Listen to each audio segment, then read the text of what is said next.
They never addressed her by her name, not a single time, not when she was brought forward, nor when her father spat on the ground and declared, "She's yours now," and not when the townspeople laughed as if it were a cruel joke.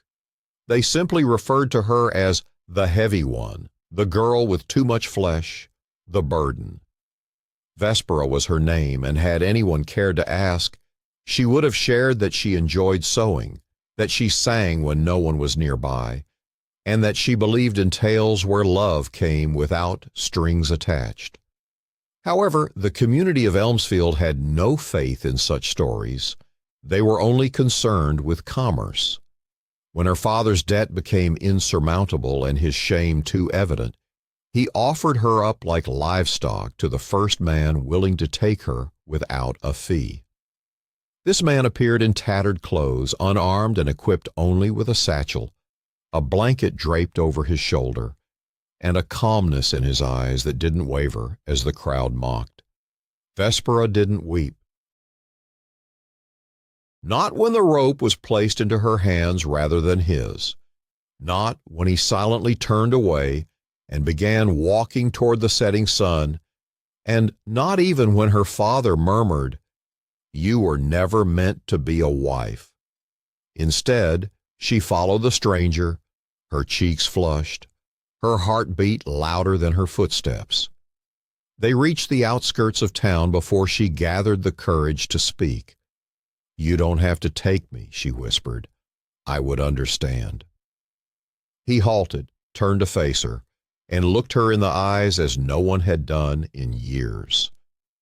"I don't take," he said, his voice firm yet quiet.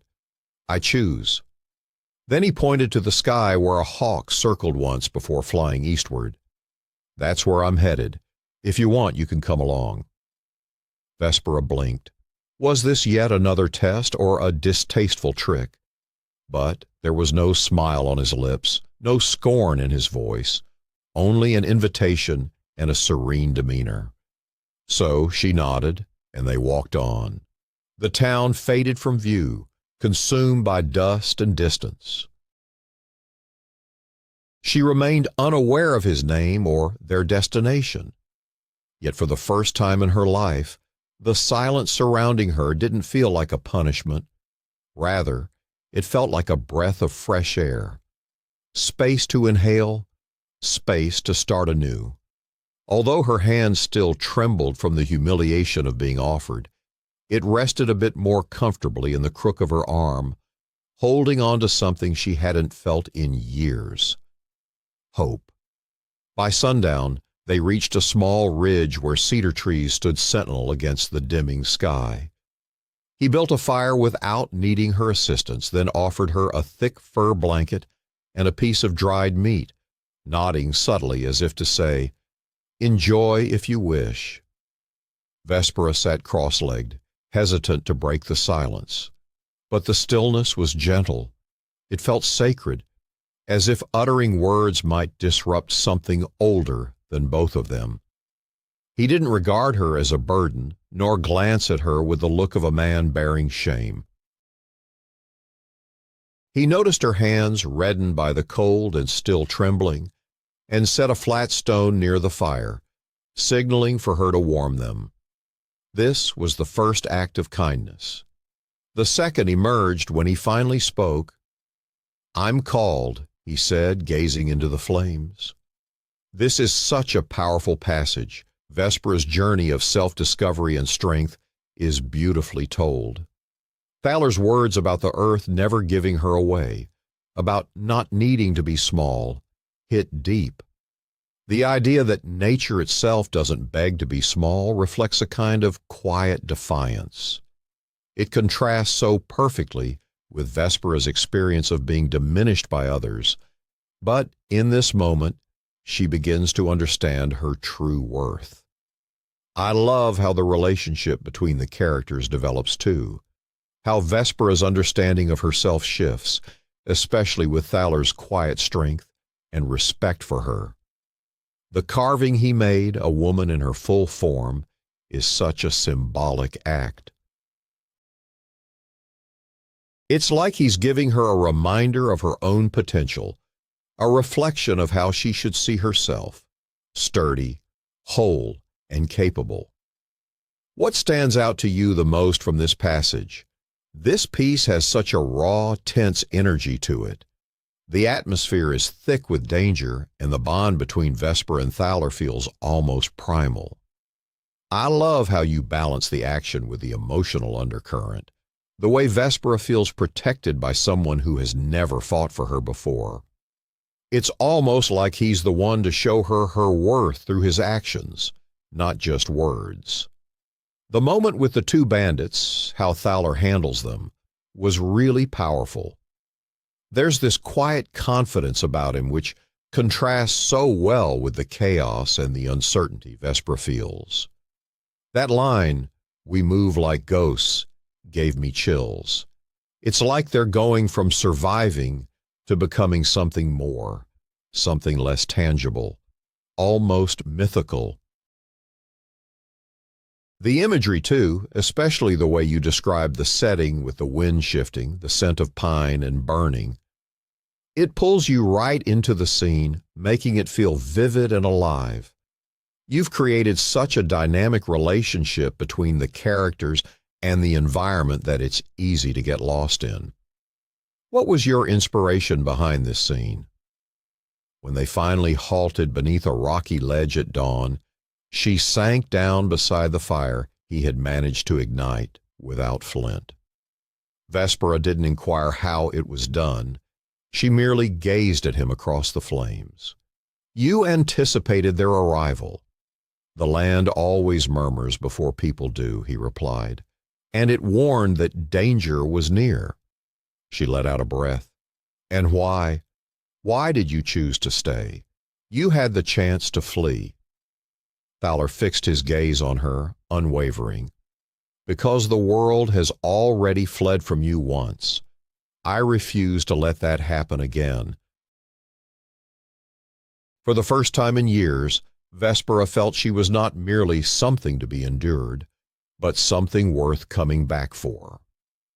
By the second week of their journey, Vespera's thighs were sore from riding, her hands raw from gripping leather reins, and her heart bewildered by the calm companionship they shared. It never intruded, nor did it withdraw. He showed her how to read the bends of rivers and the patterns of birds. He revealed where snow conceals thin ice and how elk paths lead to refuge. Yet he never pried into her past, not once, and somehow that made her yearn to share it. They set up camp beneath a blanket of pine needles, with the wind murmuring through the branches like a lullaby. She observed his hands as he shaped a strip of bark into something small and curved. "Do you know?" she asked softly. "My father counted my meals by what the animals left uneaten." She looked up. "He had hogs. I was heavier than they were. So during lean times, I took what remained." She was unsure why she opened up.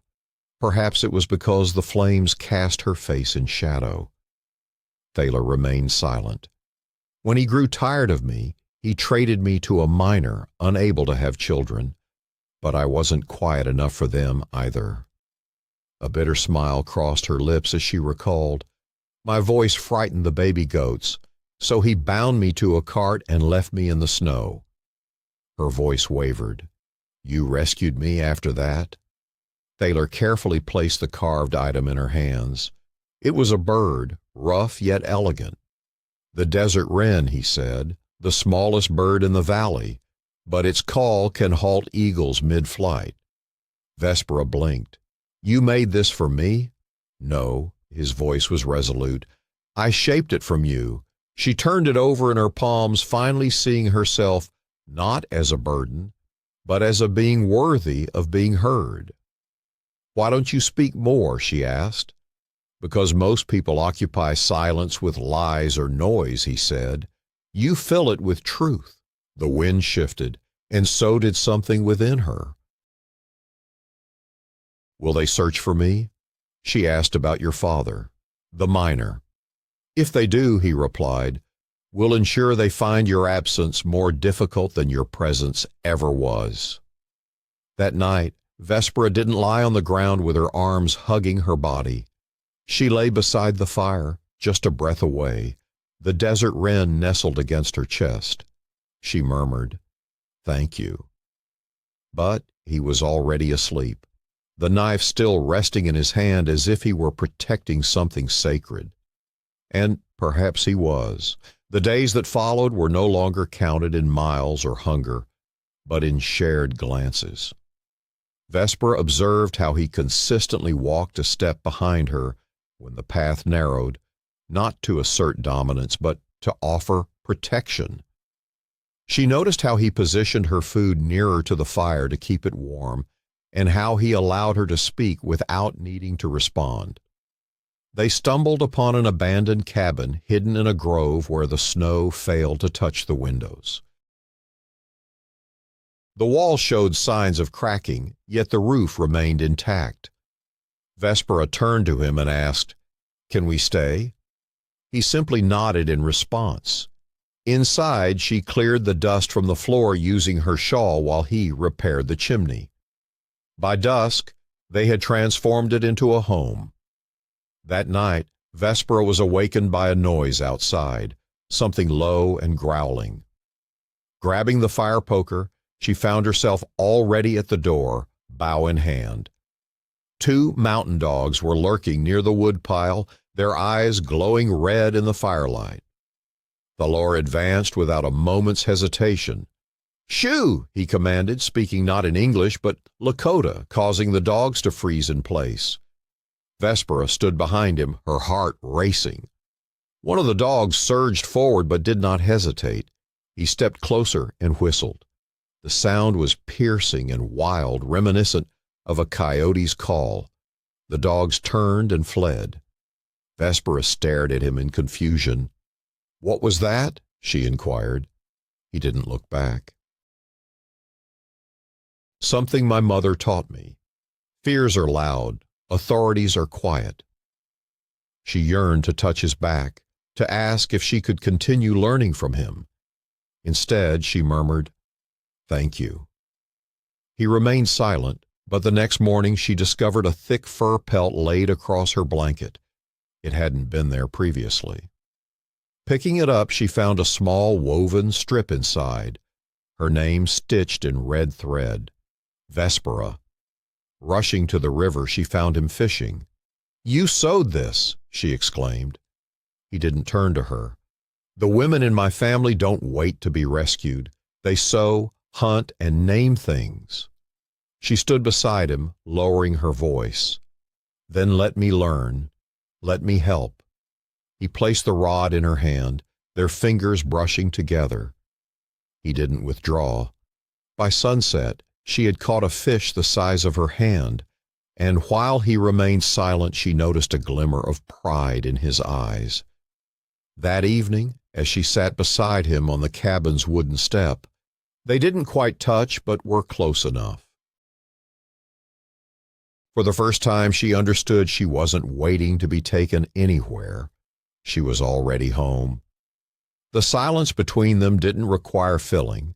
It was meant to be kept, like a promise, like a new beginning. Spring began to melt the snow with a gentle rhythm, and Vespera observed the forest transform day by day. The stream near the cabin grew louder as sap dripped from the trees. Birds that had been silent throughout the winter returned, filling the air with music, and in that melody, Vespera learned to breathe without fear. Thalor carved wooden figures by the fire, mostly animals, but one night she noticed him crafting something different. A woman, fuller than most, with a braid cascading down her back. Vespera kept quiet, but when he left for the creek the next morning, she slipped the carving into her apron pocket like a secret vow. That afternoon, the wind shifted. Stepping outside to gather kindling, she spotted 3 riders on the ridge. Men, white men, their ranch hats tilted low, with horses moving slowly. She didn't hesitate to find her courage. She dashed toward him, exclaiming, "They're coming." He glanced up from the trap he was working on and rose silently. They didn't hide away. Instead, they stood tall in front of the cabin, with Vespera lingering just behind him, tightly gripping a kitchen knife. As the men approached, the tallest among them smirked. "Isn't this a sight?" he drawled. "The chubby girl from Carden's farm pretending to play house." Thalor remained motionless. Vespera's heart raced, pounding loudly in her ears. "My father gave me to someone else," she said, her voice trembling. "You can't take me back." The man chuckled mockingly. "Sweetheart, you were never intended to last this long." He reached for his saddlebag. Thalor had already drawn his bow. The man halted in his tracks. "You would shoot a white man," he spat. "Not if you leave," Thalor replied, his tone steady. "If you remain, I won't miss." There was something about the way he stood, immovable like an ancient tree, that made the others hesitate. One younger man pulled back on his reins. "Not worth it," he muttered. "Let's go." The leader shot a glare at Vespera. "You're nothing but a source of shame, girl." She stepped forward and declared, "You'll die bitter that no one desired you." They retreated in a cloud of dust. Once they had departed, Vespera collapsed to her knees. "I thought they would take me," she murmured. Thalor crouched beside her. "They can't claim what is already free." She looked up at him, tears streaming down her face. "Am I free?" she asked. He nodded. "As long as you choose to stay." In that moment, she finally understood that she no longer needed protection. What she truly required was to be acknowledged. And she was. The next day, Thalor guided her further into the hills, silent until they reached a ridge where the wind flowed through tall grass. Below them lay the vast basin that had once been home to buffalo, now tranquil and sacred. "This," he said quietly, "was my mother's place." He had come here with her before her last winter. The wind up here shares the truth. Vespera settled beside him on the sun-warmed stone, allowing the silence to envelop them. "What does the truth sound like to you?" she inquired. He took a moment to respond. "That you are more than what has happened to you. You aren't someone's punishment or a hidden secret." Her breath caught, as no one had ever expressed it so clearly before. "They said I was too shameful to look at," she whispered. "That no decent man would want me unless he was broken as well." Thalor maintained his gaze on her. "Then let them remain blind. You are a woman of strength, not of apology." She reached for his hand, the one roughened by labor yet gentle in its stillness. "Why do you choose to live alone?" she wondered. "Because I wanted to be loud in ways that don't cause harm," he replied. "To exist without the need to prove anything." They remained like that until dusk painted the sky in warm colors. As they made their way down, Vespera suddenly stopped. "Thalor," he turned to her, "if I asked you to keep me, not to protect me or save me, but to truly keep me, would you?" He didn't smile or respond immediately. Then he reached under his shirt and pulled out a small, weathered red cloth pouch. This passage is filled with such rich, intimate emotion and growth. Vespera's transformation from feeling discarded to being fully seen and embraced is both powerful and moving. The themes of self-discovery, acceptance, and the quiet rituals that bind people together, like the ring and the shawl, are woven so beautifully into the narrative. The way Thalor offers the ring, not as possession, but as a symbol of choice, is profound. It's clear that their relationship is built on mutual respect and understanding. Vespera's evolution is also striking. She starts by casting aside the shame of her past, and through small yet meaningful acts of acceptance, she comes to recognize her own worth. Thalor's actions, like giving her his mother's shawl and taking her to the stone circle, reflect his steady and patient support, letting her shed the parts of herself that were shaped by others' judgments. The elder's words, "You carry storms, and storms are how rivers are reborn," also stand out. It's such a powerful metaphor for the turbulence Vespera has endured, and how that struggle can lead to transformation and renewal.